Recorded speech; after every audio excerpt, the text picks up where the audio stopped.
What is going on, you guys? Welcome back to another podcast. We have our friend Marcus with us here today. Cesare, why don't you just jump right in with our history? Yeah, so we met Marcus about probably a few months back, huh? Yeah, about a few months back. Yeah, we were at 303 training, me and Dev, and then he was up in there training with one of his homies, and then, yeah, we just started talking, chopping it up. And for you guys who don't know, because almost none of you guys train at 303, there's the big mats, and then there's a smaller little section, kind of more in the back. And the big mats are all taken by a bunch of guys doing jiu-jitsu and other stuff. So we were just going to train in this little area where Marcus was also training. So we just got to talking a little bit, and yeah. Me and him been going back on Instagram. He's been sharing a lot of different martial arts workouts that we could do. Yeah, bro, that shit lit. Little different techniques, and then we're also trying to get some work in with him, just him. So yeah, we're here to just talk about some martial arts, some discipline, all that good stuff. But let's start with you. So you said that you're originally from Florida, and you came out here to Colorado. How long have you been out here now? I've been in Colorado for about 2 years now, man. Yeah.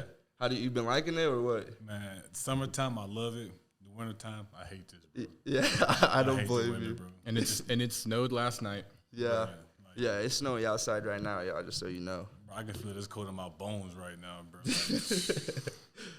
And then, all right. And then, so when you were out there in Florida, I'm assuming you were already doing martial arts, right? Yeah, I was training at this gym called American Top Team Cape Coral. And then I was training at Syndicate Boxing out there, too. I was training with a lot of high-level people like Nico Price, Phil Rowe, Val Woodburn. So it was a lot of high-level guys I worked out with out there.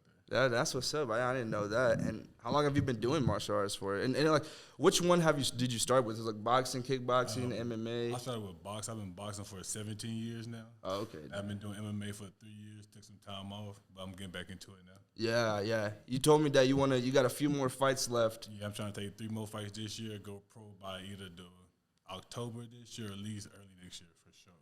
That's what's up. Get just a little bit closer to the mic. It kind of cuts out just here and there. All right, but yeah, for sure, I'm definitely trying to go pro by end of this year, early next year. So y'all stay tuned in. And what weight class? 185. 185? Yes, sir. Coming to take over middleweight. Oh, that's what's up. I'm excited to see that.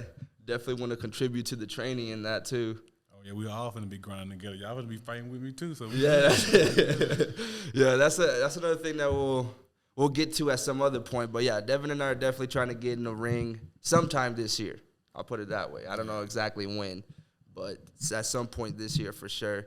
We actually just had one of our friends from Eric. Eric he just won his fight. Yeah, he just won his first fight. We were up in there watching him. That was dope. It was a 3rd round TKO, right? Yep. Yeah. He said he had kicked dude the whole fight and his feet swole. Yeah. It comes with it, man. I get used to that one. But all right, so then you've been doing martial arts for 17 years. Like, what got you into it? Honestly, bro, I was a knucklehead kid. Got into a lot of street fights. I was a low-key bully.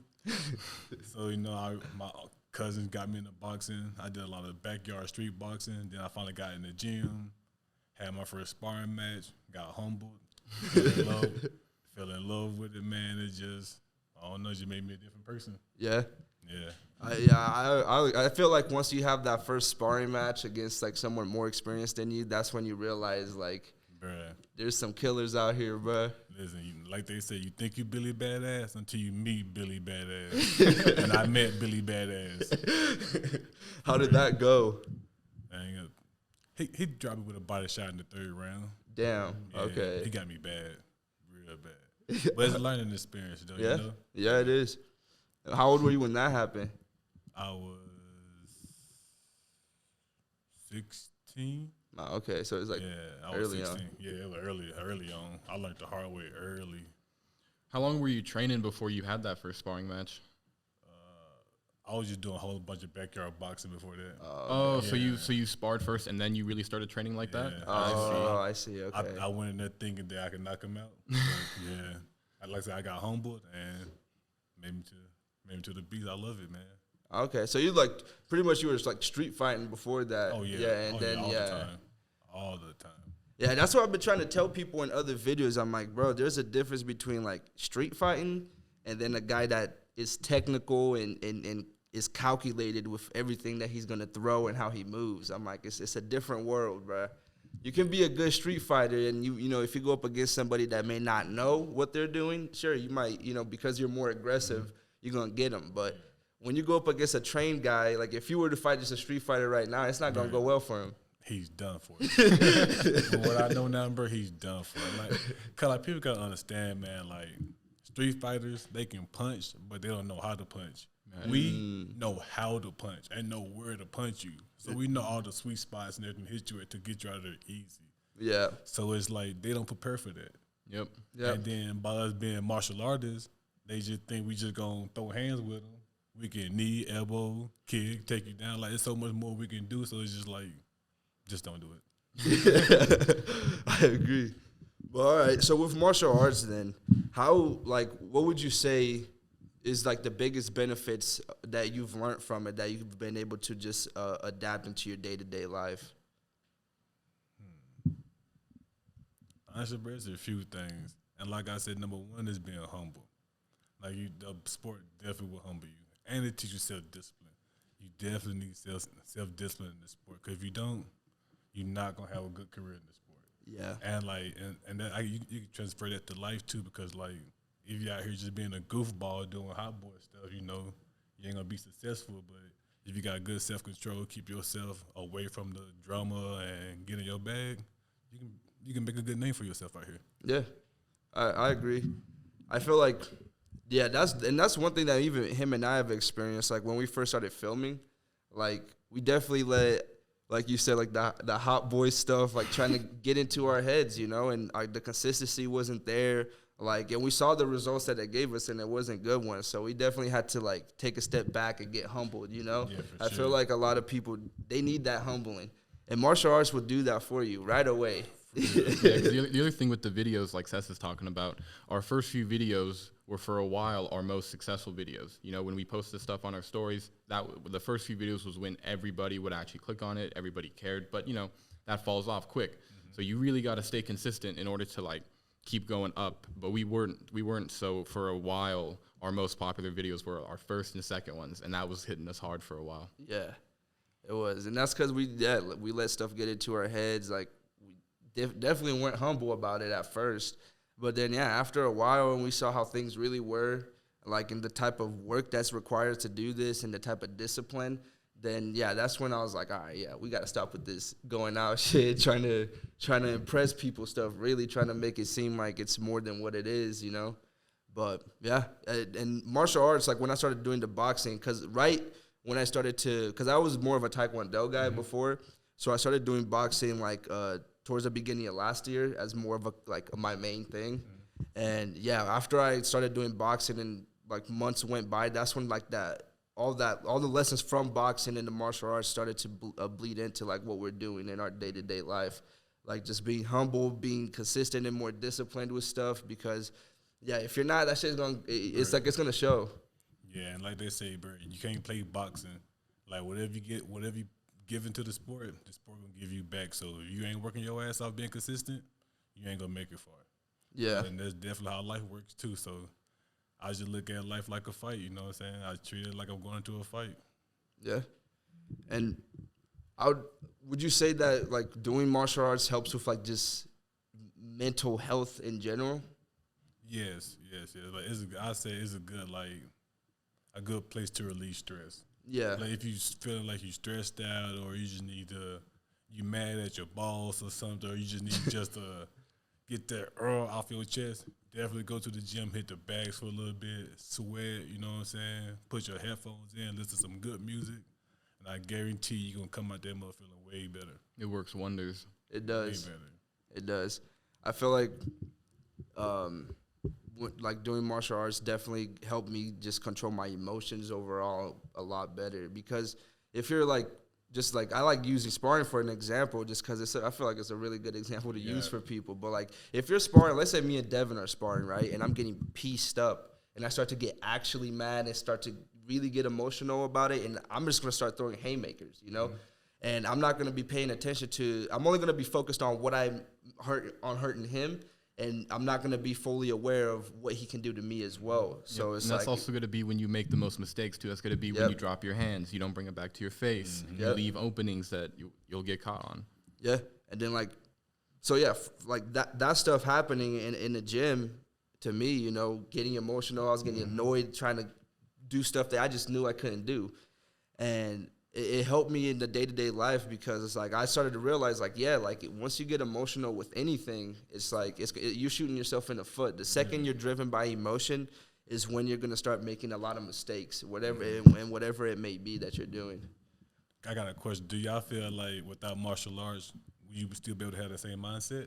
Nah, dude. No. I don't feel like I really don't feel like I would be where I'm at mentally right now without having my martial arts background. I would not either.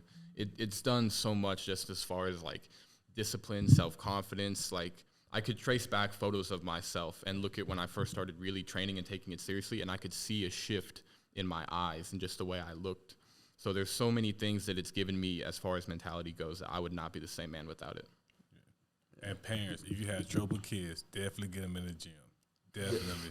They'll teach them all the self-discipline, all the respect that you want your kids to learn. Martial arts will definitely teach you for them. Yeah. But Definitely. I'll say, like, confidence was a big one, too. Oh, yeah. With martial arts. Because I would say, like, I was never, like, a super unconfident guy, but at the same time, I did have, you know, I could definitely tell moments where I, like me not having confidence held me back. Mm-hmm. And once I started to train a lot, like, I just kind of noticed all that's kind of shifting out the window just by nature. I don't know if it's the fact. I think it's like when you walk in a room, you're like, you know, shit goes down, I can hold my own, you know, type of energy. Or if you need to protect somebody, like, you know, you can do that. So I feel like that's where the confidence really started to build up for me. Well, would you guys say, like? Honestly, I can say that too. I felt like once I felt like I actually knew how to fight. Like, just going to public places, I feel like as long as I can defend myself, I'm good anywhere. Like, yeah. And it goes beyond just confidence. It's basically that training martial arts also gives you peace of mind. You could go wherever you really want to go, and you know that because one, you're not stupid, and you're not just gonna make some dumb mistake that's gonna get you targeted in the first place. But if anything happened to go down, you have the peace of mind that you'll just be fine. Mm-hmm. Yeah. And also, you had a peace of mind, and also mentally, you know what I'm saying? Like, you'll know how to stay away from it. You won't be so, like, anxious to fight. You'll try to, like, back away as long as you can, as long as they don't make the first move. Yeah, exactly. And I feel like that's what a lot of people don't realize. Like, I feel like, well, I don't know if we gotten into the comment section, but I know I've had people verbally tell me this, you know, face to face, but they say, oh, well, martial arts is violence. I feel like people that do martial arts are violent people. And it's like, I mean, you're not sure, but it's controlled. You feel me? Compared to somebody that's just out there at a bar drinking and then gets mad for no reason and now wants to act out, you know? Yeah, but I think people still trying to get us confused with those old school meatball martial artists, like the old Chuck Liddell. Yeah. You know. Now, they got into the bro, but, like, I felt like as martial arts, like, advanced more and, like, people, I don't know, I just felt like it's different from back then. I feel like people are more humble, more chill now versus just back then. They was just, like, bar brawlers pretty much. Yeah. Even, I mean, you can even look at the UFC back in, like, the early 2000s, and most of those dudes, like, you know, some of them were good fighters, and some of them were great fighters, I'm sure, but a lot of them, like, a lot of the lower-level dudes that they didn't have a big name, yeah, you could tell that some of them were just, like, some street brawler or some guy that just wanted to throw some haymakers inside of a cage. But, yeah, martial arts, I mean, it's, 2024, right? Yeah. But, yeah, martial arts in 2024, it's a completely different sport. It's a different atmosphere. Like, even the people that are in there, it's just a different environment now.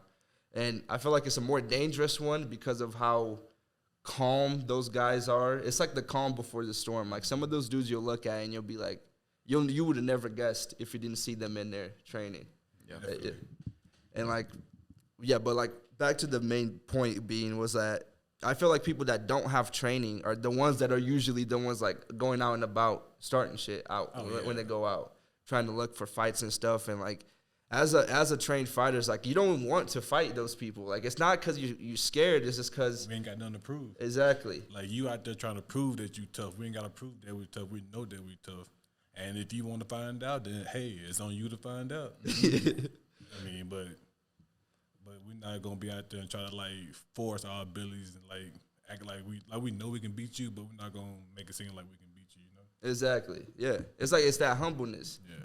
Well, but I would say like me and him have experienced it a lot. But like, would you say like, have you ever experienced this? Like when you go out with like a group of friends, and then there's always that one guy trying to Bruh. play around because he knows you know stuff, and The instigator. yes. Bruh. Me and my training partner pulled up to a party one time, and his cousin, like as soon as we got the car, I think his cousin was beefing with like a whole group of guys.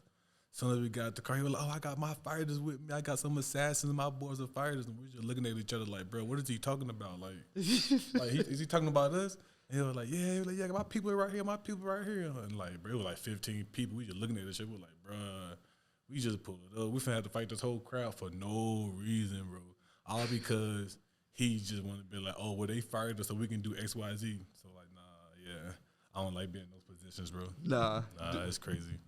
Did you guys have to end up doing anything? Oh or? no, we Nah. left. Yeah, we left. That's a smart way to go about it. My career too important to be dealing with some hot boy stuff. Yeah, Can't do that. yeah, I agree. Yeah, we've had like a couple situations where like guys, they won't really. I won't say they really try this. They won't do nothing like that. But we've had friends, right, that come up to us and say that they can beat us, like because they used to do it in the past. Even though I mean we're 23, I'm 23, he's 22. So they're like, oh yeah, like 5-6 years ago or 10 years ago, I used to train. It's like, bro, you was a little ass kid. You was like 11, 12 years old 10 years ago. And now you're trying to say because of that time that you trained, you can now beat us in current state in time without that training. What do you have to say to that? I say that's delusional. Because like I said, if you like the sport give you what you put in. So if you ain't trained in 6 years and you try to come and fight somebody who's been consistent for like the last 6 months, they gonna do you bad.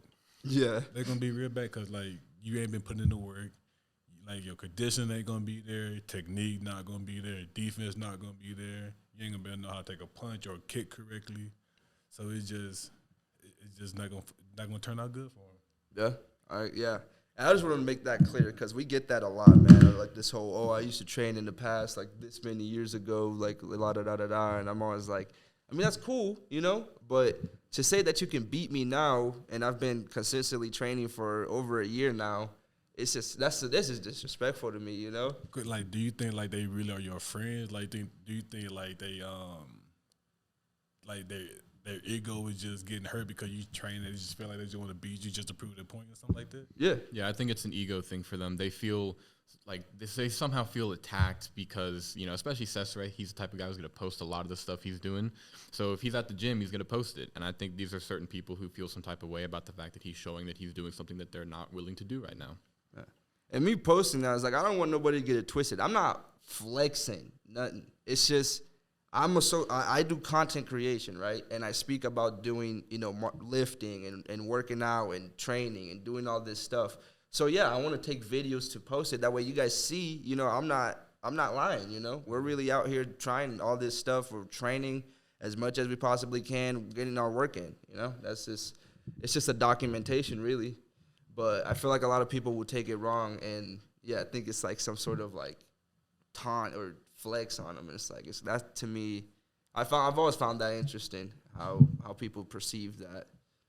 But ain't it crazy how it be your own people that just switch up on you like that? Bro, That's crazy, bro. Yeah. Like everybody be like, oh, the people closer to you be your best ones. No, the people closer to you be the main ones that turn sour. Yep. And it's crazy how and it quick just like that, bro. Yeah. Yeah. And fuck, I mean, I'm sure you've experienced it quite a bit, huh? Man, too many times I can't even count, man. It's just crazy. But it's just life, man. You learn how to deal with it. Take it on the chin, roll with the punch. As long as it don't kill you, it makes you stronger. Exactly. Yeah. So something I wanted to ask about, when we first met you, you had a friend of yours you were training with. And I think you train with him often, right? Oh, yeah, my homeboy Tyler. Yeah. So how important do you think it is to have someone there who you can train with, who you can rely on, if there's a day where maybe you're not all there mentally, but maybe he is. How important do you think it is to have a training partner who's on the same path? Bruh, that is greatly important to have a great training partner, bro, because like I said, some days you might not want to go to the gym, and you probably need the extra push to go there. And can't nobody give you the extra push like your training partner. You feel me? Like, bro, let's go get this work. You feel me? Like, you got a fight coming up, I got a fight coming up. We both, both trying to go to the UFC or whatever. So, like, just to having that motivation, bro, having that extra push, like, it's great to have somebody like that, because I feel like only person that really understands your grind is your training partner. Yeah. It's a lot different having someone at your level who can do those things versus someone who's just a coach. They're already there above you, and it's just different, Yeah. It's different when you just got a coach who's already established, and then someone who's like pretty much on the same path as you. You guys on the same boat, Yeah. And as long as y'all got that same hunger, got that same passion, y'all, like I said, iron sharpens iron. Yeah. Y'all can really y'all can go far in the sport as long as you got a good training partner. But you also got some people, in the gym that want to be good training partners, but they really just for themselves. And those kind of people you don't want to get involved with, pretty much. Can you explain that just a little bit more? How are they like, they want to be a good training partner, but what are they doing that's stopping them from doing that?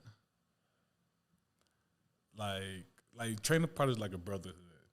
Like if we both getting ready for a fight, like we should be able to call each other up any time of the day, like just like to work out or just to watch film or anything like that. Or just feel like a family, like a brother energy. Yeah. And like the gym I came from, it just wasn't that brother energy. Like I knew that like if I wanted to put in extra work, I couldn't count on them to put in extra rounds for sparring and besides Tyler was the only one from the gym that I felt like that with. That's why I made him so close now. That's why we train every day together every day so much, because he's the only one that caught that vibe from that gym. Everybody else pretty much out for themselves. Yeah. It's like pretty much they're just there to make themselves to get themselves to the next level. Yeah, pretty much. Yeah, But they're not a team player for anyone. No, not at all. Alone, if it's not benefiting them, then they're not gonna rock with you. Yeah, that's one of the reasons why I like 303 so much, is because I really feel that there. The brotherhood. Whenever there's anybody there who has a fight coming up, I see everybody doing a lot to make sure that person gets a lot of work in, make sure they're prepared and they're ready. And Eric had that same treatment as well for his most recent fight. Yeah, we were going up in there. I mean, it was funny because like it was the week before his fight. It was on a Friday night. He sparred everybody. Yeah, I'm pretty sure, right? He sparred everyone there. Yep. And then after the training, I think it was like a few dudes stayed after and did some more sparring with him, and then we did too. But it's just cool to see because it's like everybody's like cheering you on. Like most of the guys that were helping him there spar were at the fight too.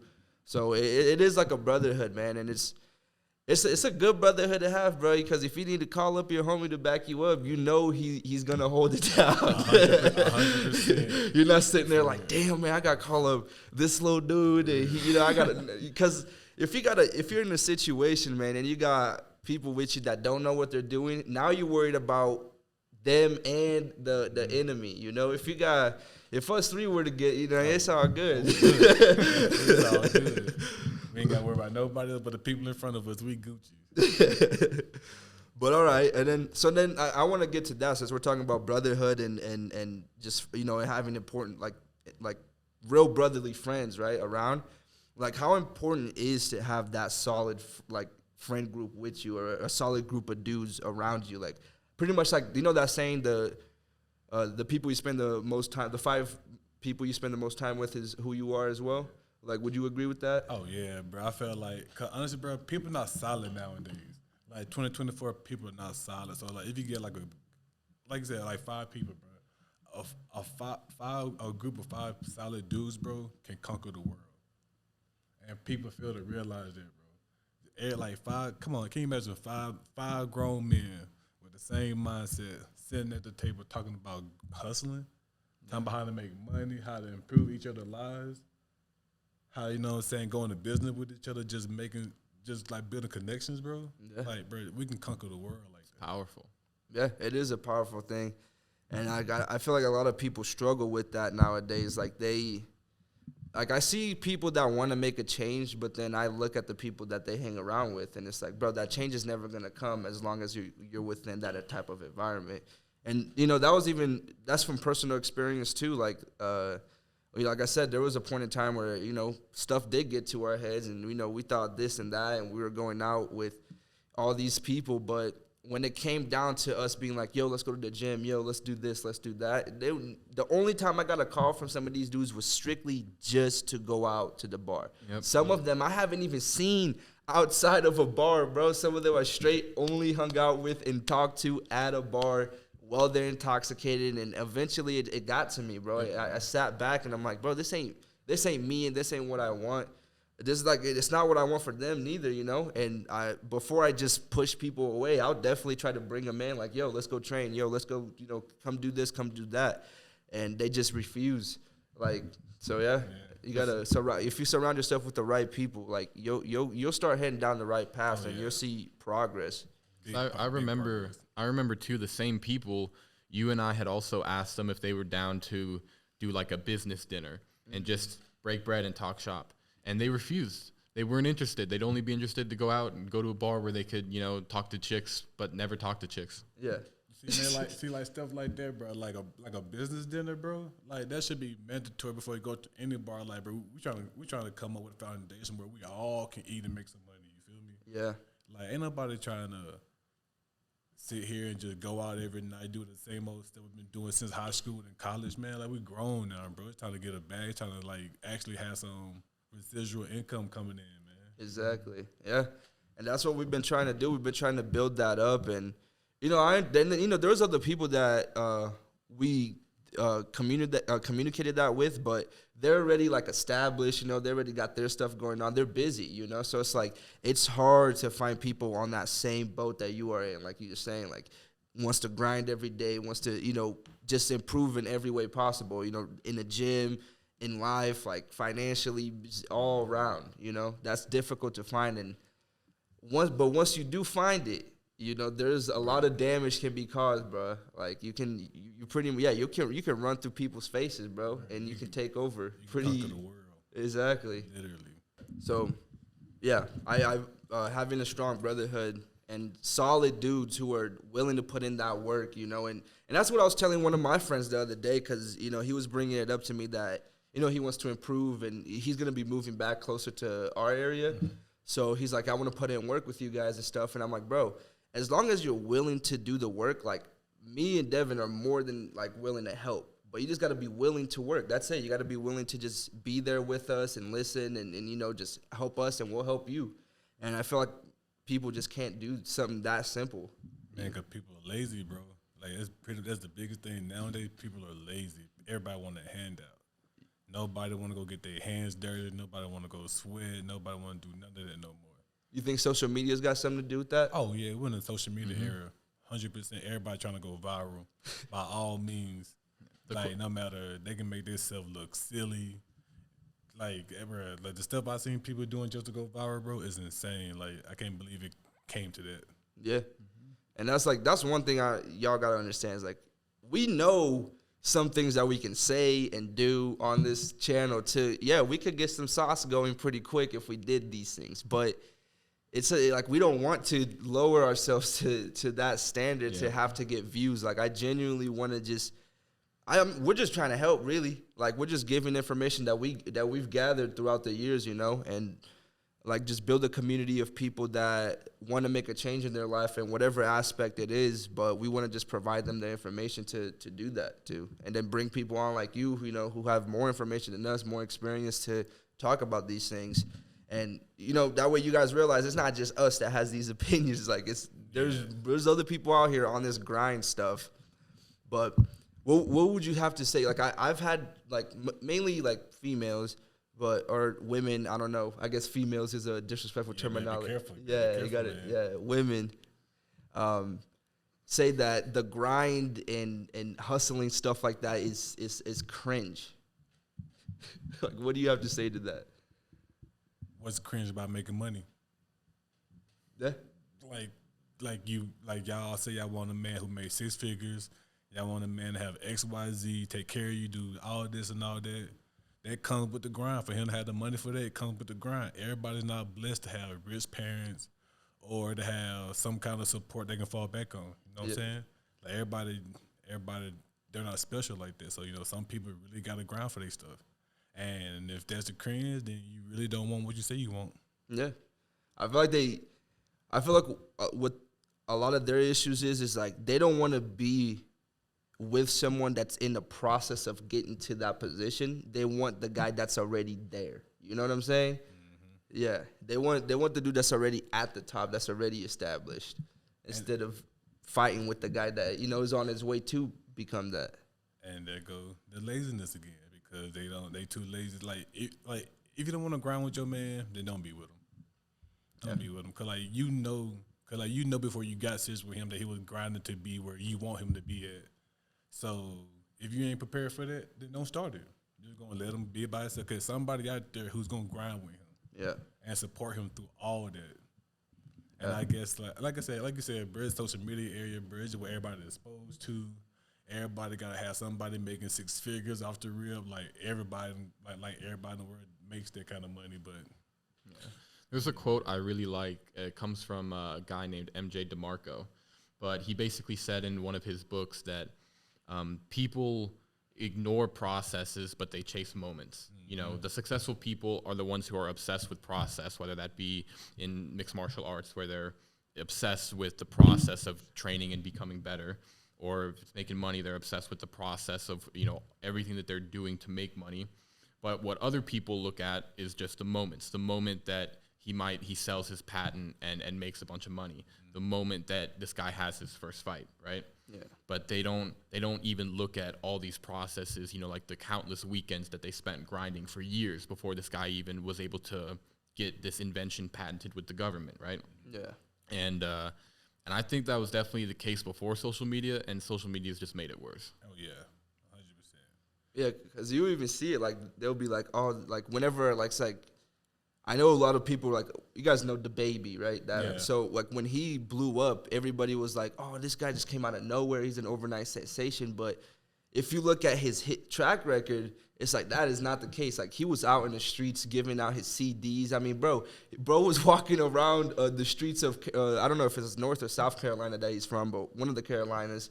And he was like, because his name is Da Baby. So he was walking around doing public interviews wearing a diaper, like promoting himself, like his brand. It's like, overnight success is it's unrealistic, really. It's unrealistic because a lot of stuff builds up to it. It's like all that grind that happens behind the scenes in the dark, nobody sees or hears about. That's what's going to open up those doors of opportunity for you. And people are only going to look at it when you walk through those doors. Like, when you make your pro debut, people will be like, oh, damn, this came out of nowhere. It's like, bruh. And it's years into this. Yeah. And it's interesting, too, because with true overnight successes, right, where someone might blow up overnight, there's no momentum behind it, so they just drop off, like, within a few weeks, right? They just have 50 minutes of fame, and then it goes away if you're an overnight success, right? Yeah. Yeah, then you get. I feel like once you get like you said, overnight success. Once you fall off, I feel like people that do get desperate to go viral because they start doing all kind of like crazy interviews, saying wild stuff, doing wild things, and it's just like, man, like now, I don't want to be in that position where like I get success right then, and then I have to just do crazy stuff just so I can like keep it going. I want to have like. I want to be in a place where I can have peace and have residual income coming in where my financial is. Yeah. That's good. And how important would you say, if, like, for the guys out there that do have a girl, right? How important is that girl to, like, this hustle that they're on? Like, Man, a strong woman behind you, honestly, man, a strong woman behind you, there's no limit to what you can do. Cause you already know, like when you're down, she gonna have your back. When you're sore or tired, she gonna be able to massage you. She's your peace, and if you do fall off, she got your back on everything. Like a good backbone. The world is limitless.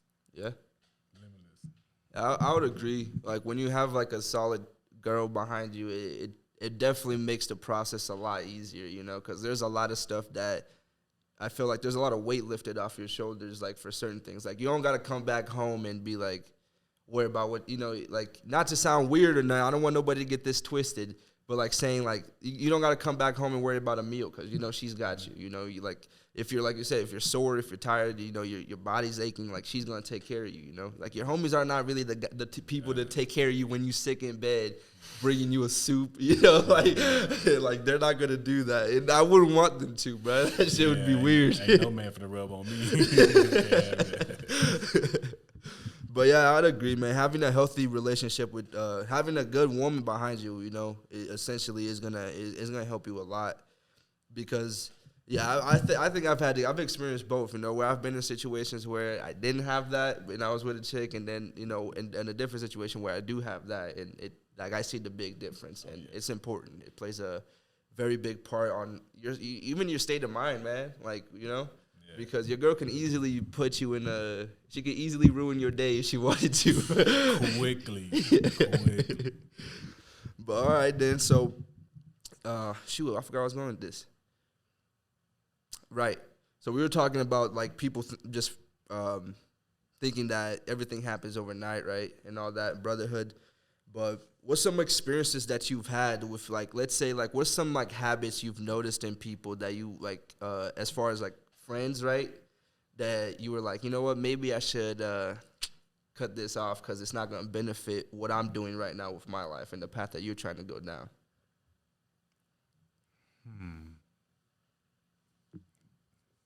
That's a good question. I would say, I don't know. I would say just about how, like, they demeanor are when I bring to them, like money. I just to make money. Like, just how they react to it. They don't react a certain way. They're not, like, I won't say, like, excited, but they're not, like, interested in it. Yeah. Then I'm like, yeah, I know not to rock with them, because in my mind, if you ain't down to make money with me and break bread, then they don't need us to be in together, because my brotherhood that I'm trying to build where, like, we all are good. Yeah. Like, we all, like, help each other, benefit from each other, just make money, just relax. Are you talking about where, like, you'll bring an opportunity to them and they're just indifferent to it? Yeah. They just seem completely neutral. They're not, like, for it. They're not against it. They're just like, yeah, I guess. Yeah. Like, I guess, but if I come to them like, hey, bro, let's go smoke or drink or something, they all look for it. They all, I got them right now, bro, let's go. Like I expect them to have that same energy when I come to them with the business idea. Like I said about the business dinner. Yeah. Like, just like that. Like, if you don't got that same energy, then there's no way we can rock, because I'm a grown man now. Yeah. So all this stuff in high school I was doing, I'm too old for that now, man. I'm down and trying to make some money. I'm trying to travel. I'm trying to live life, have a career. I'm trying to enjoy the rest of life what we can, because, bro, we ain't getting no younger. Yeah.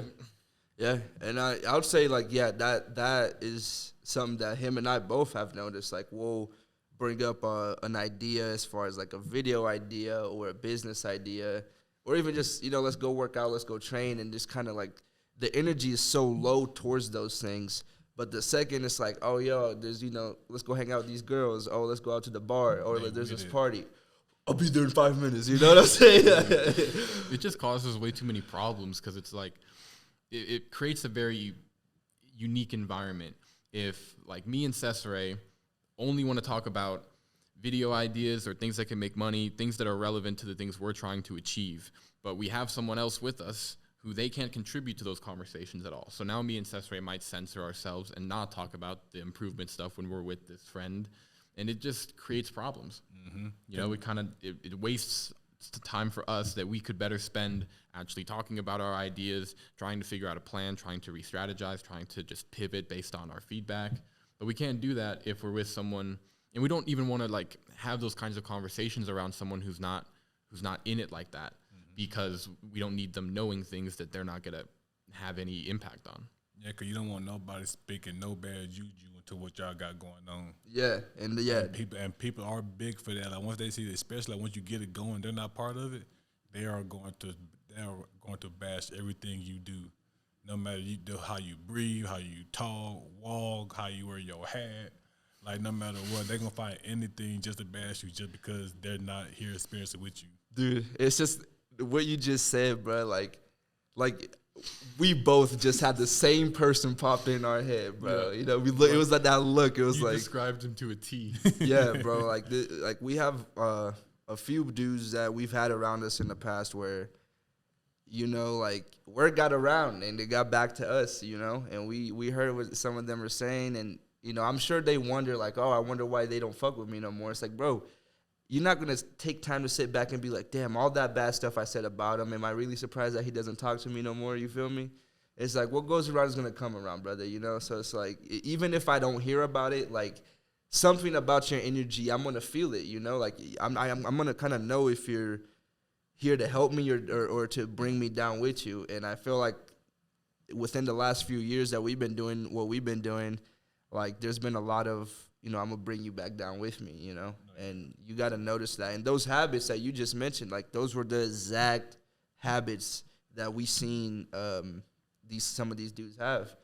And, like, you got to pay, another thing that you got to pay attention to is, like, if that person's coming to you even talking about somebody else and what they're doing, it's like, what makes you think they're not going to turn around and say it about you neither at the end of the day? Literally.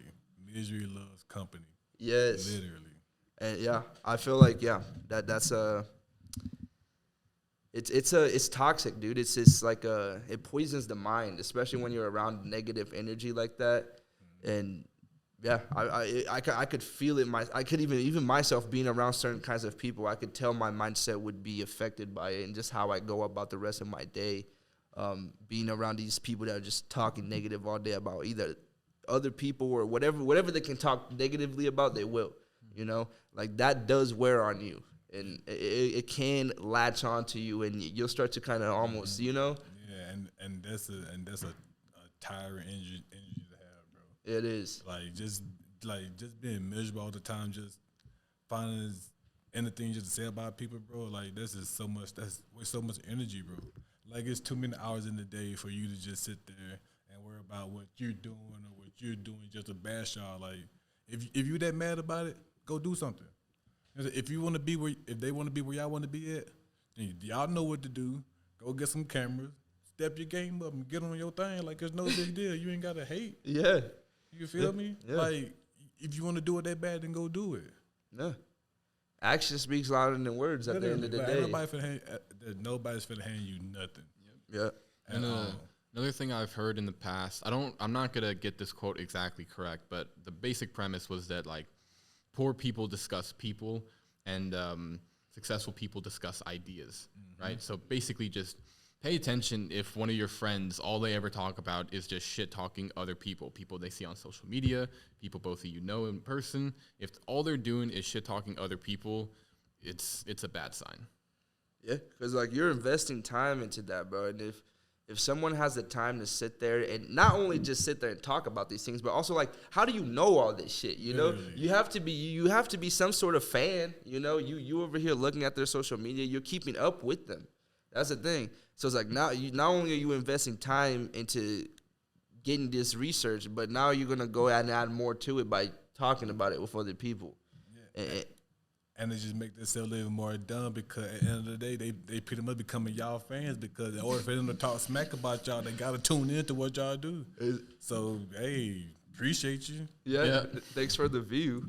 Real, so, like, instead of them trying to, like, so they really benefiting you more than they hurting you. So it's just like, just go do your own thing, because as you see, they're not hurting y'all whatsoever. Yeah, we had some complete random back when we first started, who he came up on one of our shorts and he made a comment hating on us. And I noticed, like, a few months later, I was just looking back at some of the comments on the shorts, and I was like, yo, this dude came back, like, 4 times and made 4 comments on different shorts. He just kept coming back to shit talk us. Yeah. But it's like, months apart. You're just boosting my engagement, dude. Literally, that's it. Like you really helping me, so thank you. Like all press is good press. Thank you. Yeah. So then, cause I had a question I had a question for you about the brotherhood stuff, but I'm kind of spacing it now. This is the reality, guys. This is uncut. This is uncut. I do space things, but I mean, so okay, yeah. It was so these people that, you know, your friends, right, that talk bad on you. Like, well, like I have my opinion on it, but I just want to see what you have to say about it. But what do you think some of their issues are? Like, what do you think could be causing them to have such a negative reaction towards you just because you're doing your thing and they see that you're working hard and grinding? They want to be in your position. They want to be where you want to be, and they work ethic ain't gonna get them there. And if you're not handing it out to them, and like if you don't put them right here with you and hold their hand, then they're gonna turn their back on you. Because, like I said, I feel like everybody just want a handout nowadays. So it's like, man, it's uncut everybody. I'm just thinking. I don't know, man. Like, that's a touchy subject because, like, bro, like, it's just crazy, man. Like, people, like, it's be your closest people, bro. Yeah. It be your closest people that turn on you, man. It's just like, if you really want to be where I'm at, bro, just work with me, grind with me, bro. Like you see me putting in the work, just follow me.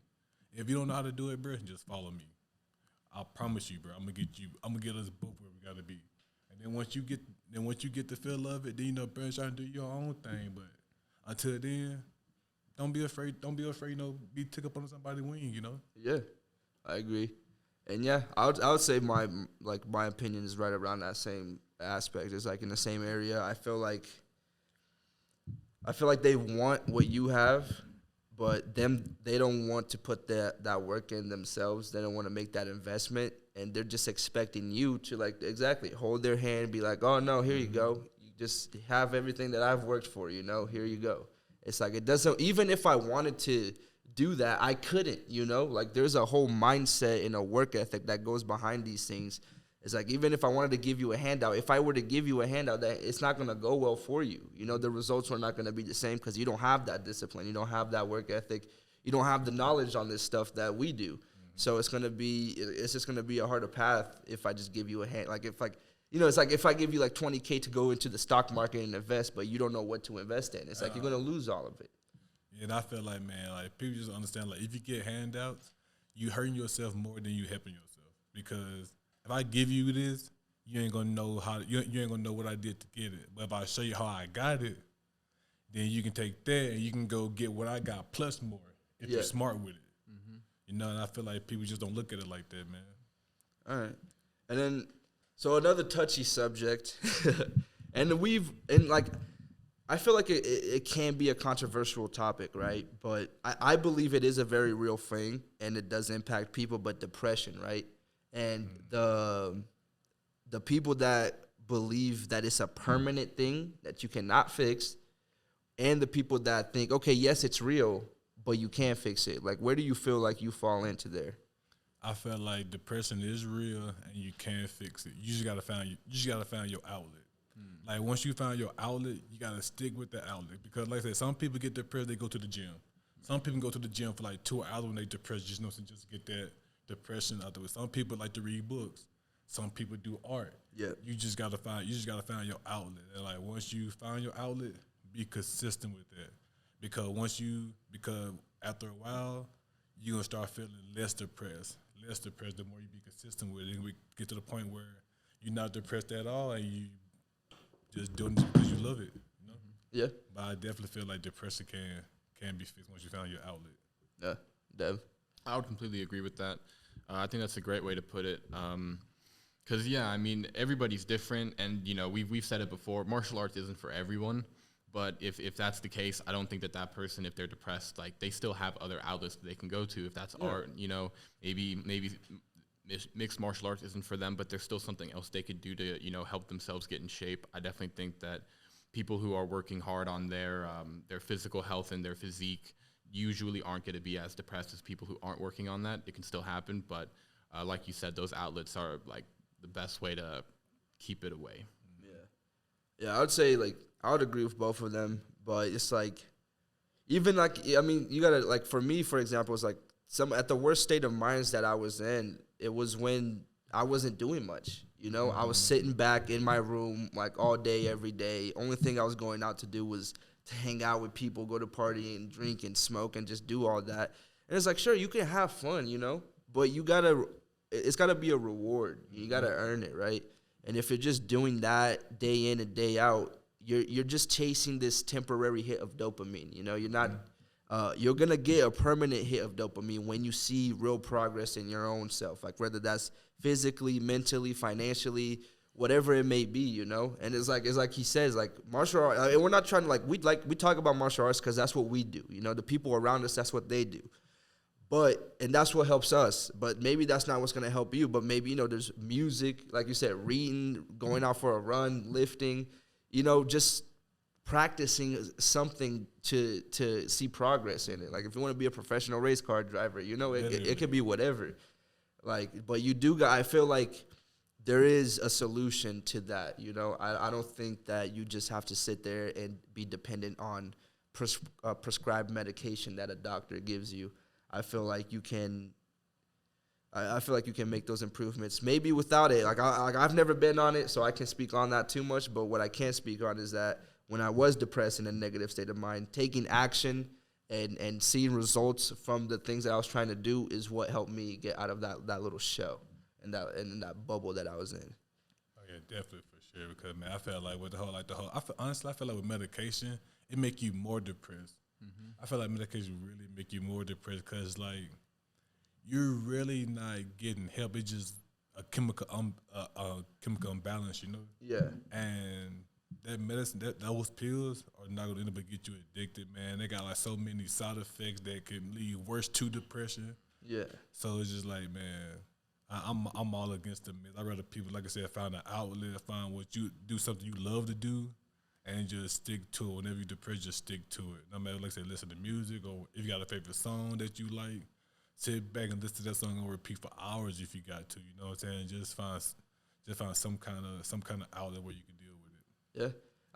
Yeah. I'm glad you brought up music and the songs because there's this new artist that Devin and I got in touch with. Shout out to my little brother. He's the one that put me on and put my mom on.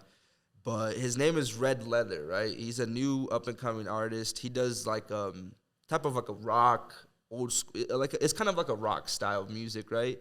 I would say like rock with maybe a little bit of R&B and like some old Western style. It's interesting. He's real good. But, I mean, this guy, like a few years back was, he was in the streets of Nevada. That's where he's from.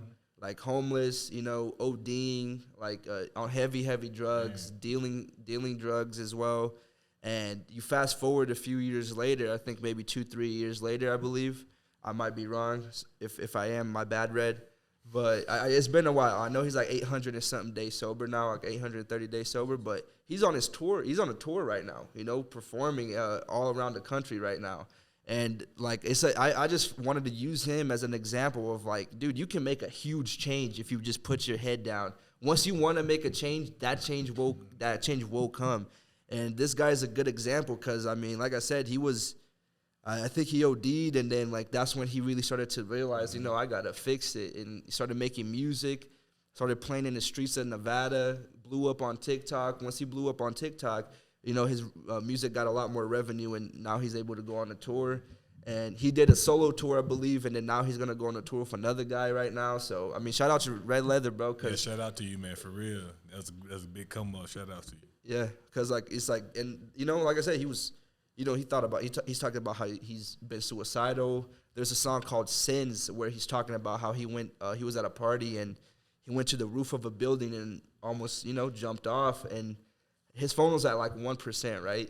He's like, all right, let me try to call this one person, right? I'm assuming one of his homies. His phone was on 1%. This is the only call he can make. He called, bro picked up and came and picked him up, and that's like what kind of saved him that night. And yeah, so it was an interesting story. I mean, you guys should look into him. Like if you're dealing with depression, dealing with, you know, like just difficulties in your mind and stuff, and just dealing with having to go through stuff, like this guy's music would definitely help you with that. Like, and yeah, like we got to, you know, I got to see him in concert, and then fortunately we got to meet him and stuff, and we got to chop it up with him for a little bit. So he's a dope dude, you know. His identity is disclosed though. No one knows his real name, and I think that's pretty dope too. But yeah, no one knows his real name, nothing. To just know him as Red Leather from Nevada. So yeah, and it's crazy because if he wasn't found music, he probably would have OD'd and been dead somewhere or something. You know? Oh yeah. Or it's something probably locked up or something for like drug charges. But you see, he found his outlet with music, and now look at him. He touring right now. Yeah. Like, can't get no better than that, you know? Yeah. Like, Doing so, like, and that would be consistent coming to play too. Like, don't give up. Like, if you're grinding, don't give up on the grind. Stay consistent with whatever you're doing. It's gonna pay you off no matter what. Yeah. I mean, you guys gotta keep in mind he was homeless, you know, in the streets. I'm not sure if he was homeless, but he was performing in the streets. That's what I know, you know. And that's where he got his, you know, that's where he started getting his revenue. That's where people started to pick up who he was. And then, yeah, like now bro's on a tour. So if you guys just stay consistent, you know, put your head down, focus, don't let the outside noise and distractions get to you. You know, there's a path that's paved for you on our way to success. Definitely. But ignore social media and keep God first. You got it. yeah, keep God first. That's for sure, man. But all right, guys. So, but yeah, I just asked you. It was off camera, but I asked him if he was religious, and I feel like we're all, as far as religion, kind of on the same boat here. Like we do believe in a higher power, you know, and we have faith in, you know, a higher power. But I'm not gonna sit here and pretend like I'm going to church every Sunday. You know, I'm reading the Bible all the time and doing all that. Like I'm not. And like you said, we're all sinners. Like we're born sinners. But I feel like if you keep a strong faith and belief in God and just work hard and stay disciplined and consistent, like your path will be clear, bro. Like you will, like doors of opportunity will be open for you. Definitely. And if you out here doing bad and trying to be nice with people, it's definitely gonna come to the light, aka P. Diddy. Yeah, look so, at you. So if y'all don't want y'all dirt to come into the light, y'all better definitely keep your faith in God. Yeah, I agree. But we've talked about martial arts, mentality, and all that stuff. But I want one thing that, you know, I feel like can be controversial is like for a man specifically, right? Women say that men should be more emotional, right? Whenever they're up in their feelings, like what do you have to say on that? Like as far as a man being emotional like that. Well, we all know as men growing up, you grew up not to show emotions, you know? Yeah. Like we all raised a man don't show, man don't cry, man don't do X, Y, Z.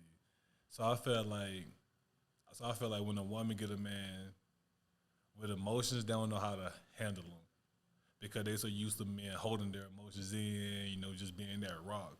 They're asking for something they're not used to. And I feel like when they do get a man who's more emotionally involved, he's a sim. They use him, you know what I'm saying? They like cheat on him for somebody else he's not manly enough for them. So I feel like it's a double-edged sword. I feel like it's a double-edged sword for a man to show his emotions in a relationship to a woman. Because at the same time, they want that, but like if you do too much of it, they're not gonna respect you as a man anymore. Yep. Yeah, I agree. So I feel like there gotta be a balance. Like there should be like we should be, as men, we should be able to speak out on what we feel like is bothering us, versus, you know, women, they just, not all women. Before I say it's not all women, but I feel like some women just like act off emotion. Like it's just, they might just had a bad day or something, and they just start an argument just because they friend made them mad or something like that. You know, but men is like, this is how we actually feel, and women don't like being told. I think women don't like being told when they do wrong. Yeah, they don't want to take accountability. Yeah, I would. Yeah, I've had that conversation with a few people, but and I've gotten, and we've like I said, there's videos of us doing, you know, videos with girls here, and I think one of the biggest issues that we've encountered is accountability, you know, and I can understand it, you know. I mean, even as a man, like when you're wrong, it's definitely a harder pill to swallow, but I feel like the improvement is going to be made once you accept it, you know. Yeah.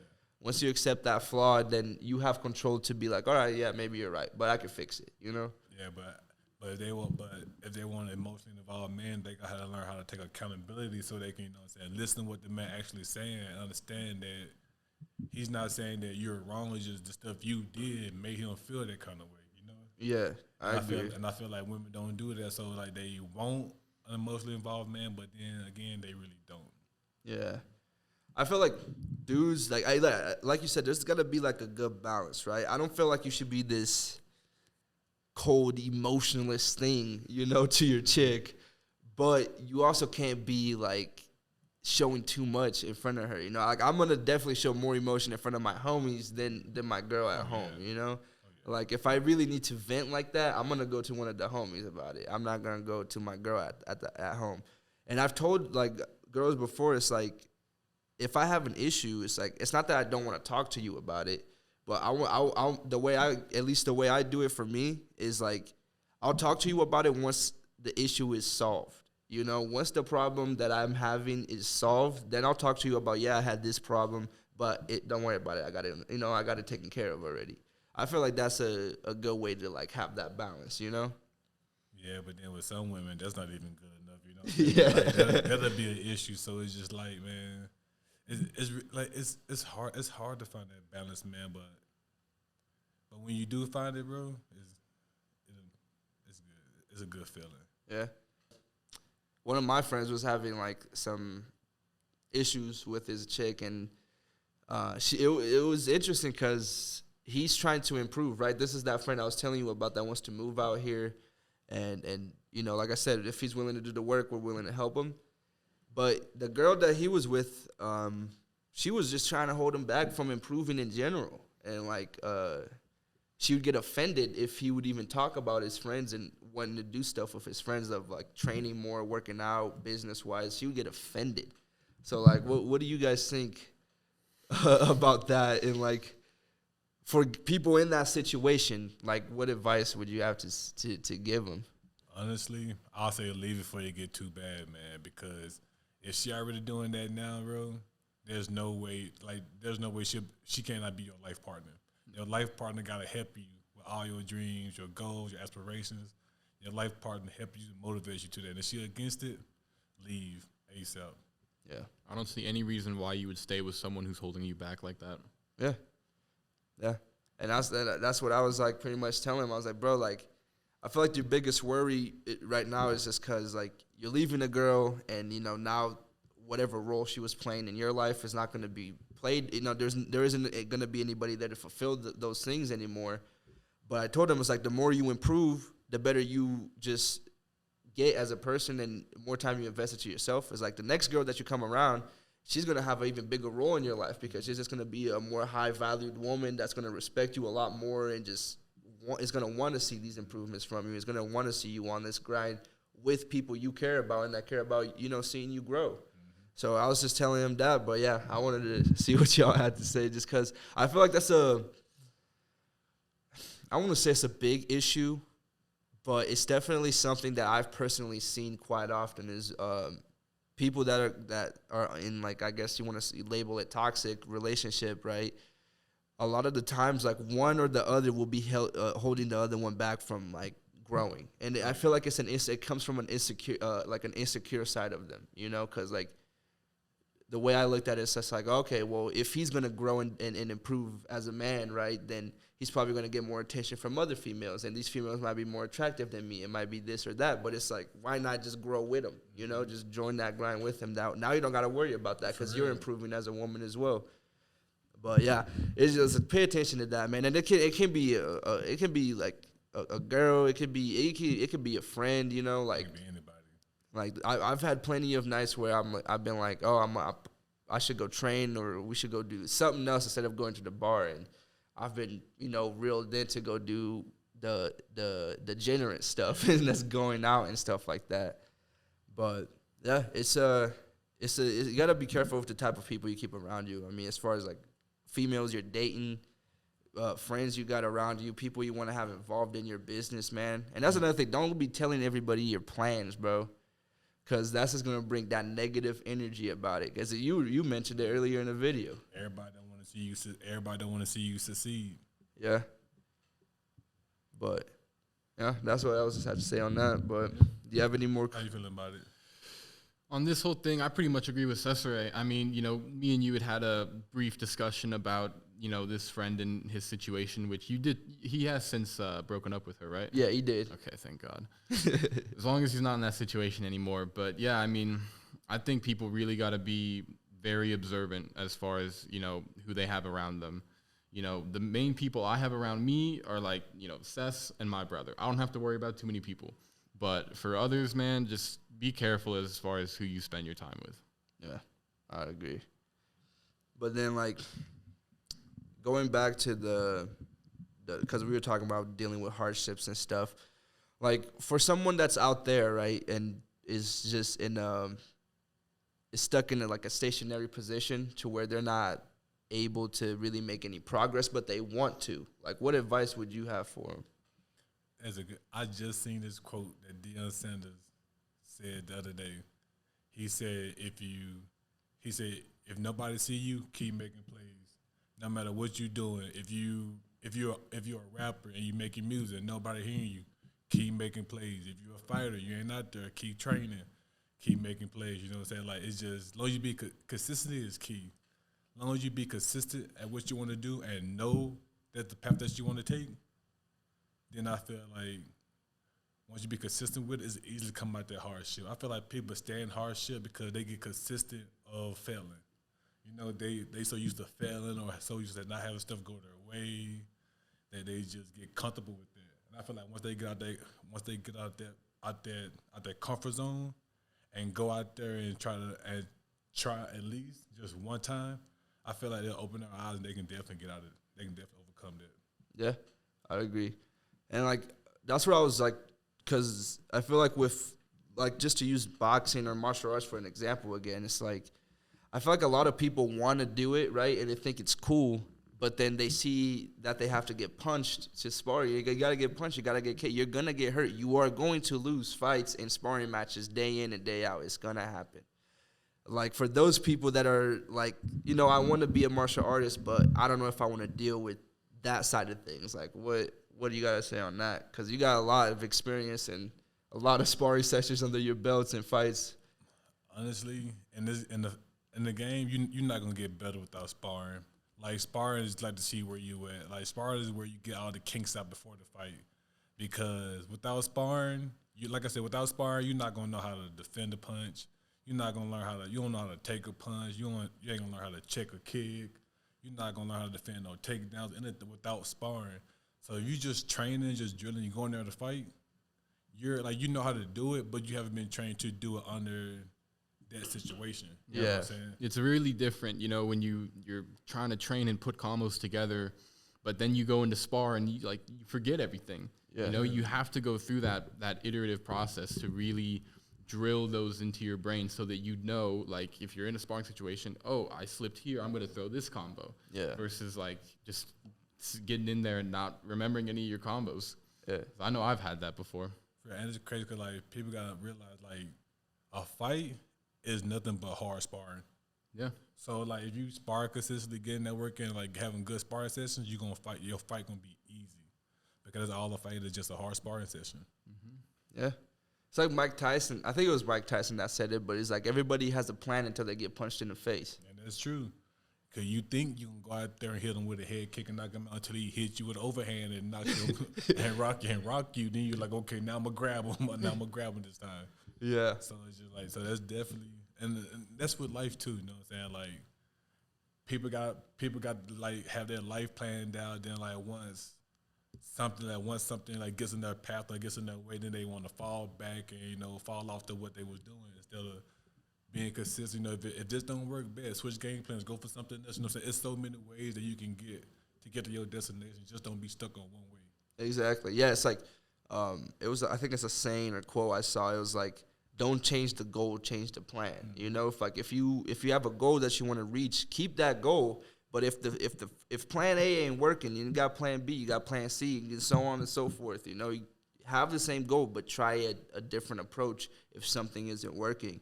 It's like with the friend groups. If you guys got a solid friend group around you, or you have a friend group around you to say, right, and you're trying to get businesses going with them, and you're trying to get everybody to improve with you, but it's not happening. It's like, don't change the goal. Don't just settle for, oh, well, they don't want to do it, so I might as well just keep doing what they're doing, change the plan. Mm-hmm. Find people that want to, do the same thing that you want to do and build from there. It won't be easy. You know, just like sparring. Sparring ain't easy, and it's like life, bro. You're gonna get hit. You're gonna lose battles. It's just a matter of how willing are you to get up and continue. You know, because there's been times I've gone into 303 and had sparring sessions and walked out of there just like wanting to cry because I got beat that bad. You know, I'm just that disappointed in myself. I'm just like, fuck, dude. You know, this shit sucks. I hate feeling like this. But then I'm like, what will get me thinking right is just I'm like, okay, well, I start to think about the sparring session. I'm like, okay, well, this is where I went wrong. This is where I went wrong. This is where I could have done better. And then I'm like, oh, well, okay, next one is going to be a little better. You know, it helps you learn. You just got to turn that negative into a positive. You know, you got beat, sure, but you learn a lot more when you lose than when you win. And you learn so much about yourself when you get punched in the face for the first time in sparring. Yeah. Like, or when you really get rocked, like when you feel your legs go a little numb, that's when you're like, oh. Yeah. Boy, listen, that's that welcome punch. Yeah. That's that welcome punch. There was a few times where he's hit me and my legs got felt a little weak. And I just had to sit back, and I'm just like, I knew that. And in my head, I'm like, fuck, you know, you get scared for a little bit there. But then you realize, like, well, if I just sit here, then I'm really going to drop to the ground and get knocked the fuck out. So you got to fight back, bro. And that's life. Like, if life is just hitting you time and time again, but you're just sitting back and letting it do it, yeah, it's going to be shit. You know, stuff is not going to go right. But if it's hitting you and you're hitting back and you keep walking down the punches, keep walking down your opponent, you know, it's only a matter of time before you get your hit in. Yeah, because, man, I remember it was a guy named Ethan Howe. And Ethan, if you come across this, I need my rematch. It was a boxing tournament. Like the first minute to the fight, he coming with a straight right. And I swear to God, bro, I seen white lights. I seen like little polka dot lights flying. Like, bro, like those 8 seconds was the longest 8 seconds of my life. Like, I went through a 30-minute process in 8 seconds. I legit was like, do I really want to keep boxing? I really want to quit. I looked at my coach. I was like, bro, I really don't want to be in here no more. All this is going in my mind now. Yeah. I'm like, bro, I really don't want to be in here right now. And so I'm looking at him like, bro, he just hit me hard as fuck. And then I looked at my mom, my little brothers in the crowd. And I looked at them, I was like, yeah, I can't look like no punk in front of my mama. I can't do that. And then, bro, I just snapped out of it, man. When the referee was okay, I nodded my head, yeah, snapped out of it. I broke his nose, like he broke my nose. We end up being the most bloodiest fight that night, but it was a good fight. Damn. Yeah, but those 8 seconds, bro, I definitely thought about, like, you definitely learn a lot about yourself. Yeah. Even once you get caught, because I learned a lot about myself. Yeah. Yeah. I think the worst I got beat, it was with an old like training partner that we had. And I'm pretty sure we both got pretty pieced up. Yeah, you know the day I'm talking. We both got our ass handed to us that day.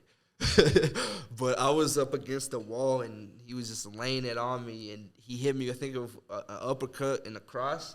And, yeah, I had that same thing. Like, my vision went blurry.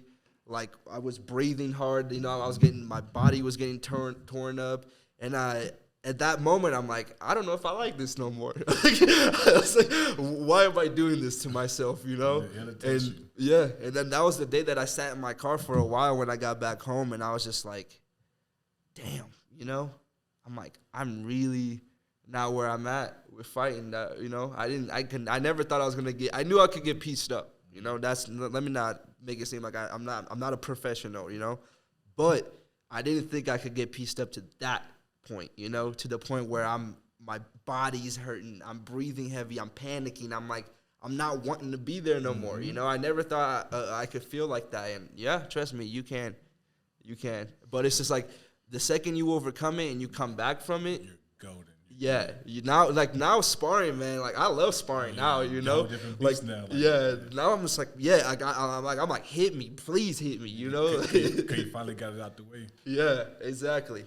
Once you take that first real hard ass punch, it changes it changes your life, bro. It would change your life. But actually, speaking of that, like, what was the worst like situation you've been in either sparring or fighting, like where the results didn't go your way? Like that you like really learn from it too.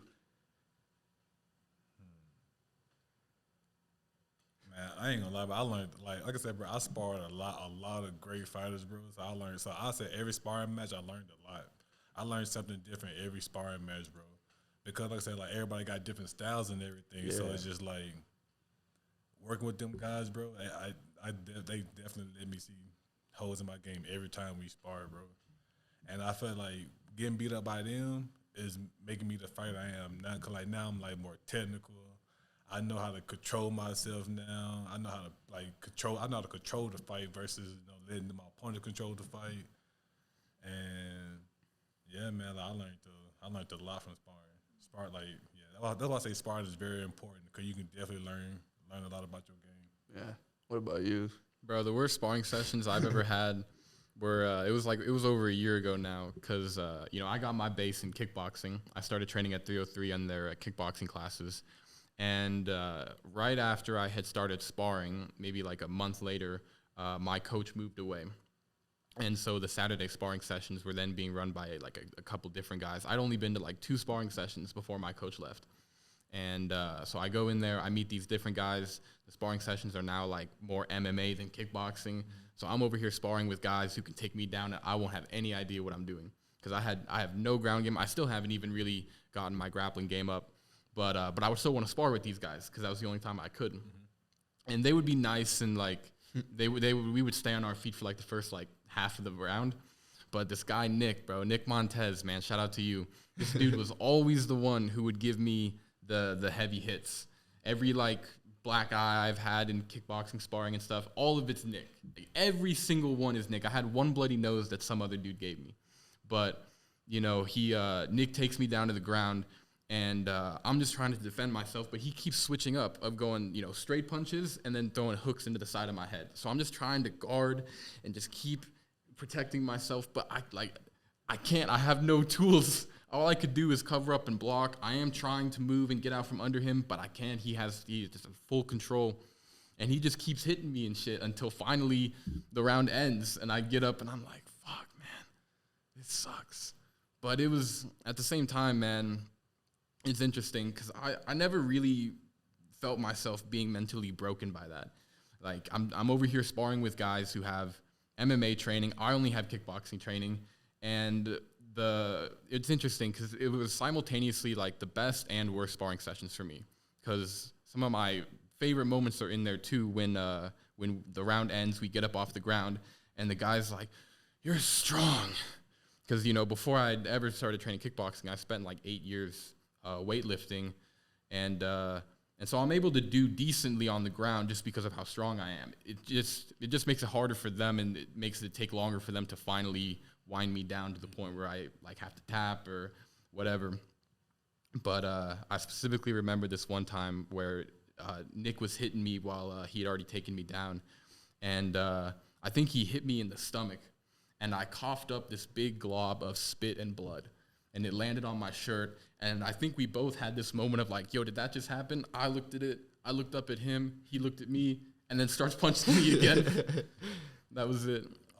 And that was actually, that one was one of the worst because, later on that day, I was blowing my nose and he had knocked something loose up here because I blew my nose and my eye swelled up.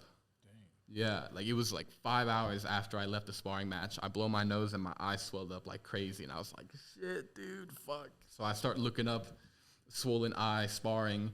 And Google's telling me about orbital fractures. So now I'm concerned that I got a partial fracture in my head and stuff. It was funny, though. I hadn't been in the gym for like maybe a couple weeks after that. And then when I saw Nick again, I showed him the photo of my swollen face. And I was like, you did this, motherfucker. But yeah, I miss those days, man. Yeah, but I want to say like this was like the worst sparring session I had, but the most eye-opening sparring session I had was my first ever kickboxing sparring session. My welcome to MMA. Man, bro, there's a guy named Tyler Hill.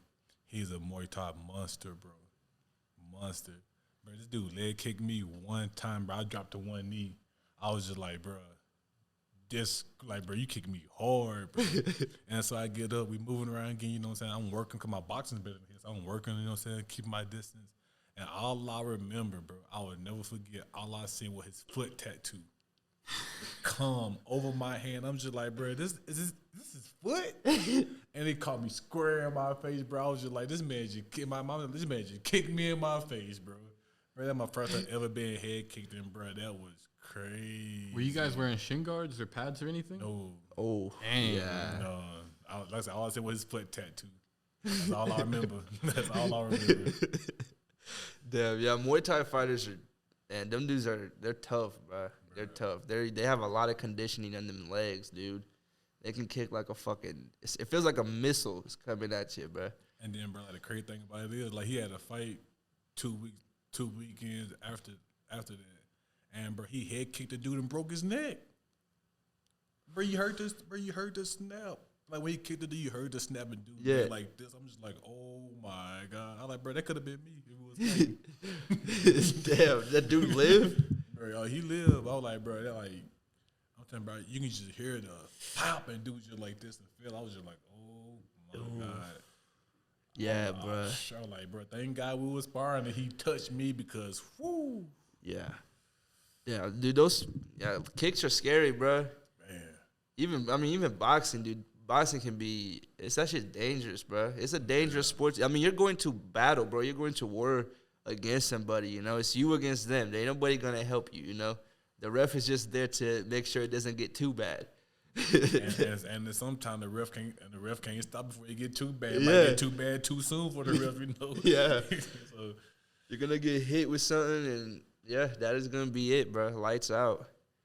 But, yeah, I've had a few times where, like, there's been times in the mix of boxing matches where I've been hit so hard that like I don't remember like the next few minutes after, you know, like you just get hit, I don't even know. It's like muscle memory, really, bro. Oh, yeah. That's what kind of keeps you up, because I feel like if a normal person gets hit that hard and dazed like that, their muscles are just not gonna be like trained to keep the hands up and move back still, you know, and try to at least throw jabs, you know. Like, most people, once they get hit like that, just like, they're going to turn, they're going to fold up. yeah, it's like just going to fight, or they're going to drop right away because they're not used to it, bro. But would you say, like, actually, I just got this question for myself, but is there any way to condition, like, taking hits to the head, really? Man, all you do is strengthen up your neck. Yeah. Just strengthen up a lot of neck exercises. I think you can build your muscle with this, I said, like, this little, So you chew on, like a chew thing that you can. But I don't think that'll work too much. But honestly, watch Triple G, bro. Triple G do a lot of great net workouts. So he has a great chin, bro. A great chin. So I say just do a lot of net workouts, man. Because like, as long as you get hit and your neck don't snap, your head don't pop like this. Yeah. I feel like you're good. Because like once your head snap, it rattles your equilibrium. Yeah. And that will cause you to like knock out, get dazed, and everything else.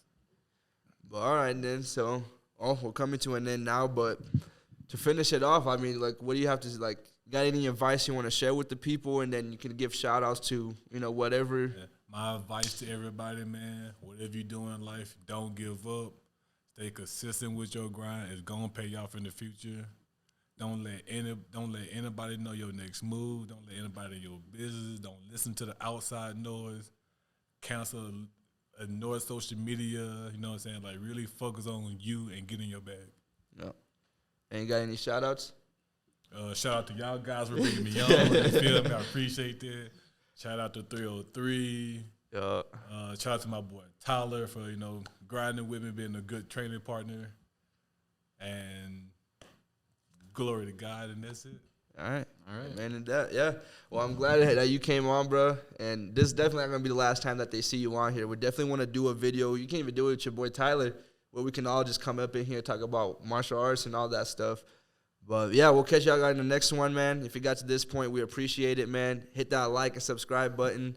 And, yeah, we're going to be more consistent here soon, man. Just stay patient with us. And, yeah, we'll catch y'all in the next one. Leave a comment if you have any questions for Marcus you want him to answer. Yeah, and then if you want, we can want to shout out your Instagram. We can also put in the yeah, my Instagram is Sub0_MMA. Give me a follow. Yeah, stay tuned, man. He's going to be fighting here soon. Like I said, 3 more fights, and you're going to get in that pro card, right? For sure. Yeah, so stay tuned for that, man. We appreciate you guys' support. And, yeah, we'll catch you on the next one. Peace. I can't take no